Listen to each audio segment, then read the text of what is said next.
Dear Louis, why do so many United States women struggle to breastfeed when having a child? I thought this would be a natural process and most women would be able to do this. After 3 months, only 50% of new mothers are still breastfeeding in the US. 5 to 10% of mothers cannot lactate, and there are some studies saying that some women cannot provide the full nutrition needed when breastfeeding. Okay, those are not my statistics. Whoever sent in the question evidently did some research, so I'll just deliver it as it's being asked, and we'll just go on the supposition that those are accurate and current statistics. But if the numbers are off by however much or little, that's kind of irrelevant. It's still a valid question.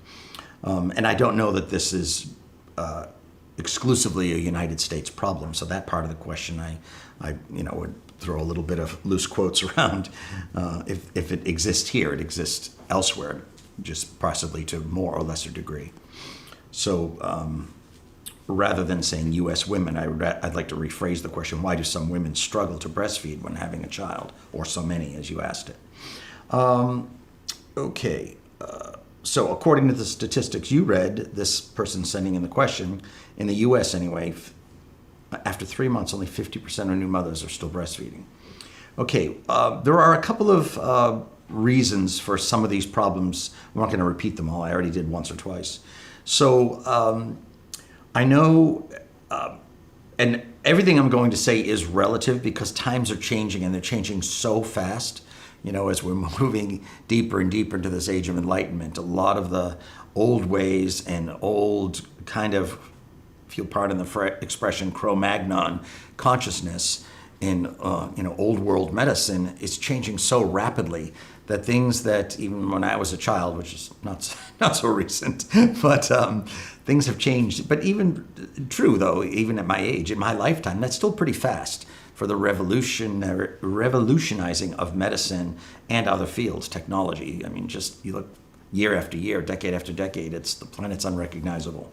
So an example, when I was born, my mother didn't breastfeed any of her 4 kids, and her actual MDs, her gynecologists, said it's not necessary, that bottled milk is healthier for a baby anyway, which it unequivocally is not by any stretch of the imagination. And so her own doctor said it's unnecessary. Flash forward 20, 30 years, another dear friend of mine, a woman who's 10 years younger than I am. She's in her early 50s now, so not quite 10 years younger than me.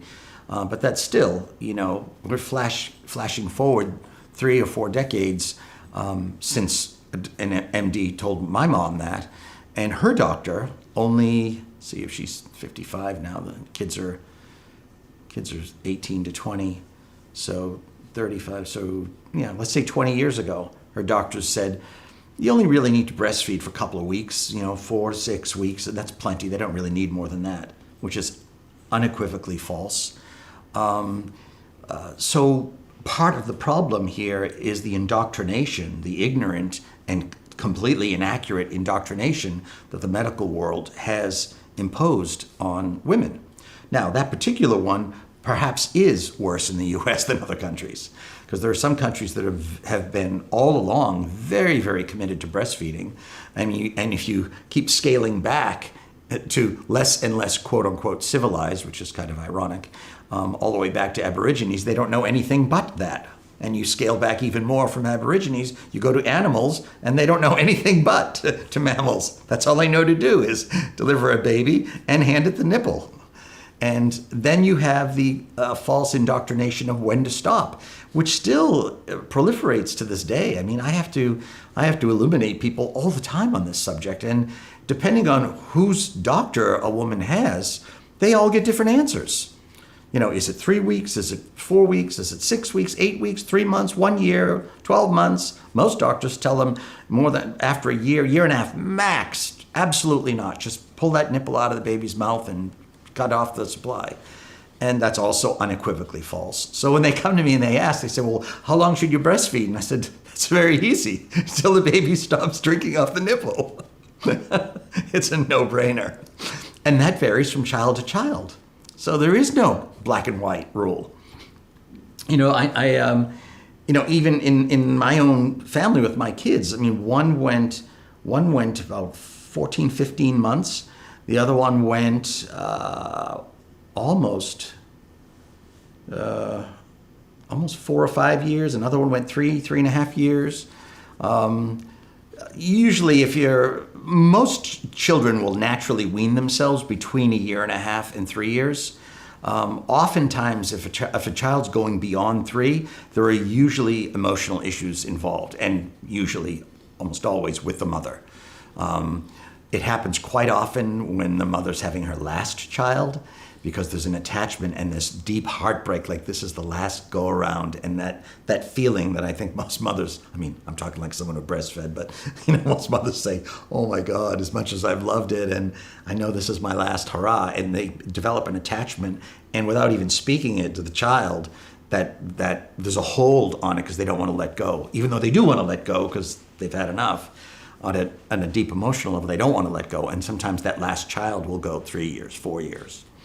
But anyway, there are multiple different reasons about the timing and duration. But the answer to the question is, when the baby is, the right time is when the baby's finished.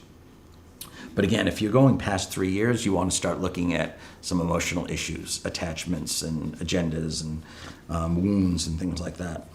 So let me see. You're talking about why do some mothers have problems lactating? So partly it's the ignorant indoctrination, which becomes, upon repetition, becomes a belief system. So their mind programs the breast that they don't necessarily need it. Some, it's selfishness. Some women don't want to breastfeed.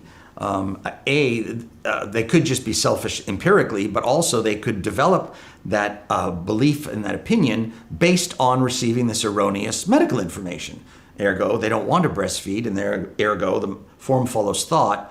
So wherever your consciousness goes, your consciousness grows. So they're actually programming the breast not to lactate because they don't want to. And maybe part of their not wanting to was because of ignorant indoctrination. Had they been given the truth, they might have been different, or maybe not. Some women just don't want to. The same way some women don't want to have babies, regardless of what God's asking of them. So it's such a complex mix. Can't really give a black and white answer because it varies from person to person and from child to child within the same family. But I'm giving you some of the different things that could be part of that milieu that contributes to either not lactating or difficulty lactating. Let's see. Sometimes nutrition and exercise and obviously consciousness is a factor. Fear of, resistance to, repulsion by, desire not to, poor nutrition can be a factor. Stress can be a factor. Also harmony. If there is a very disharmonious environment in the home, lactating and breastfeeding is a very sacred and nurturing and very special experience and event and manifestation. And so it's the same with giving, with childbirth. When I've taught natural childbirth for many years and have helped deliver 4 babies, including one of my own. And the thing that I always, when I'm coaching mothers through pregnancy, and whoever is on their team, the partner and whoever the team is that they have pulled together, I always tell them the human body knows how to make and birth a baby. The team's responsibility is caring for and nurturing the mother. It's not making the baby come out correct. The body knows how to make that. You got to make sure the mother's getting nourished properly, exercised properly, cared for properly, nurtured properly, relieved of her other burdens so she can nest and just really go in and be with this. And so I always tell a team, focus on the mother and the body will do the rest. It knows how, again, we're mammals, so look in the woods. No one goes out and sits with a cow and tells it how to have a baby. You don't have to tell a woman's body how to make or deliver a baby, but you want to care for that body. And so a lot of people are all focused on the medical and they're ignoring the person, and they're missing, not seeing the forest for the trees. So again, that can be part of the lactating problem too. If the woman is in a very stressful, overburdened, overworked environment, it takes a lot. I mean, you go try to make milk come out of your breast. It's a big deal. It's not. People don't give it the sacredness and the reverence and the regard that it really warrants. And again, as I said at the beginning, before I start answering the question, thankfully that's starting to change. We have, I know you directed your question to the U.S., and in the U.S. we happen to have a couple of amazing women's organizations. The names of them just flew out of my head, but there are two that come to mind that are all about breastfeeding and educating the public about returning to nature's way and about the natural process and the beauty of it and the magic of it. So, and this is bleeding into the medical world too now, thankfully. The same with midwives. There's been a war about MDs and midwives, and now they're even starting to let them into delivery rooms within hospitals. They have natural birthing wards within a Western medical hospital. And these are fairly new developments in the last 10, 20 years. So it's really, really exciting. So those are some of the primary reasons that have created some of the difficulties in lactation. And again, I cannot underestimate or overestimate the importance of healthy mental and emotional body, because the mental and emotional body rule the physical, 80%. So it's about getting to that place of centered, balanced, groundedness, inner peace with the mind and the emotions that will then alleviate the burden, the stress, and the impact on the physical body so that it can do what God very easily and naturally designed it to do. The very same process happens, I started to touch on with childbirth. It's really about removing all the stress and the fears, healing them, transmuting them within the mother so the process can happen. I remember one time I had well, more than once, but there's one that just came to mind. One of the births I was assisting and guiding, the baby was, I had one that was breech, and this baby would not turn around. They were going to cut her belly open, and I just, rather than focusing on, when do we cut and do a cesarean section, I just said, why don't we just, stop the presses, and I sat her down, and we zeroed in on where her stress was, where her upset was, where her anger, and mostly her fear was. Then we had I opened communication channels between her and her baby, got them to I mediated a beautiful conversation so the baby could find expression and say what it needed to say, why it was upside down and why it was, pushing its feet in, saying, I'm not coming out. And we exposed that. Now, obviously not everybody can do that, but I happen to have that ability, so I was able to help her with that. And through this grounding her, centering her, opening the communication, she had a whole conversation with her child in the middle of labor, and the baby turned around by itself and came out smoothly. And that whole process took 30 minutes. And I had another one where the baby would not descend into the birth canal, and it was going on for hour after hour, and she was in pain, and they were just ready to rush her off to the hospital. These were both home births. And I finally had to get her attention and calm her down and get to the root of the problem of why she doesn't, what were her resistances to allowing this baby to come, and then what are the baby's resistances to coming in. And again, it got right down to the wire, and eventually that conversation opened. I preface this by saying mental and emotional body rule the physical, and here's two clear examples. And once all that was cleared, the debris was cleared, and these releases happened, conversation happened, the baby just dropped in without having to get rushed to the hospital and came out beautifully. To wrap up your question, it really is about having that state of peace of mind and emotion, and of course, healthy diet, healthy nutrition, and a healthy environment, creating that sourcing, nurturing, relaxing space to keep that mother in beautiful harmony so that her body can function.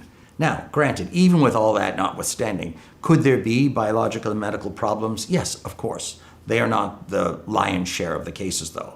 Most of the difficulties fall under the umbrella of the different aspects and ratios and categories I'm describing.